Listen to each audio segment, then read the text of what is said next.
नमस्कार मंडळी, नगरी ठसका चॅनलमध्ये मी राणू तुम्हा सगळ्यांचे मनापासून स्वागत करते।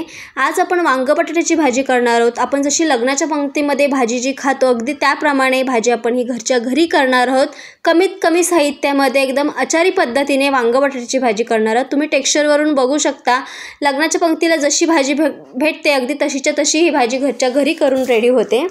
तर तुम्ही सुद्धा नक्की ट्राय करून बघा, कशी झाली हे मला कमेंटमध्ये नक्की सांगा।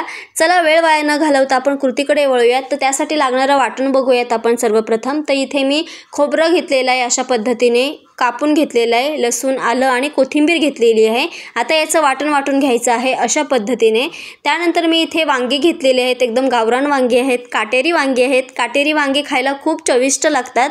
आता काय करायचं आहे, वांग्याचं मागचं देठ काढून घ्यायचं आणि एका वांग्याच्या आपल्याला 4 फोडी करून घ्यायच्या आहेत। तुम्हाला हवं तर तुम्ही अडवं सुद्धा वांग कट करू शकता, पण मी इथे उभ्या फोडी करून घेतलेल्या आहेत।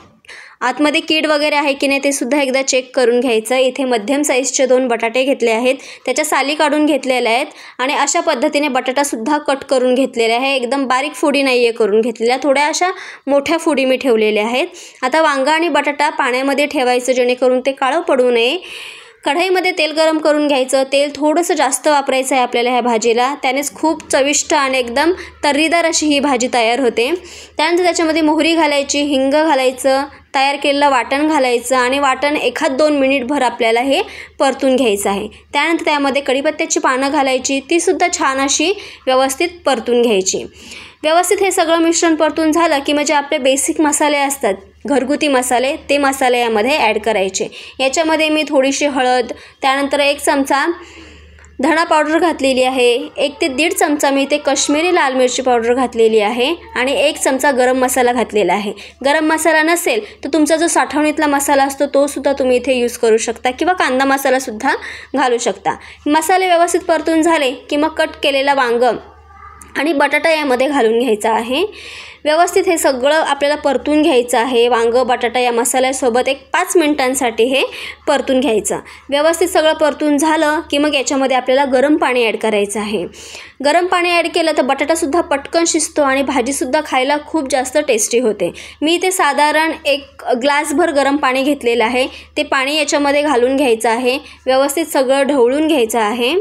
तुम्हाला कितपत ही भाजी घट्ट किंवा पातळ हवी त्यानुसार तुम्ही पाण्याचा अंदाज यामध्ये कमी जास्त करू शकता। त्यानंतर चवीनुसार मीठ घालायचं, व्यवस्थित मिक्स करून घ्यायचं आणि झाकण ठेवून एक मध्यम फ्लेमवरती आपल्याला 10 मिनिटांसाठी ही भाजी शिजवून घ्यायची आहे। तुम्ही बघू शकता 10 मिनिटांनंतर भाजीला तरी किती सुंदर आलेली आहे। एकदम आपण लग्नाच्या पंक्तीमध्ये जशी भाजी खातो अगदी त्याप्रमाणे टेक्स्चर भाजीचं आलेलं आहे।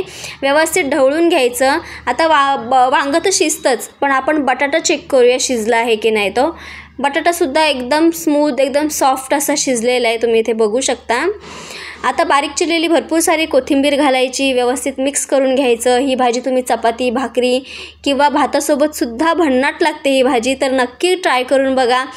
व्हिडिओ आवडला असेल तर लाईक, शेअर, सबस्क्राईब करायला विसरू नका। पुन्हा एकदा भेटूया अशाच चमचमीत, झणझणीत आणि एका नव्या रेसिपीसोबत। तोपर्यंत बाय बाय।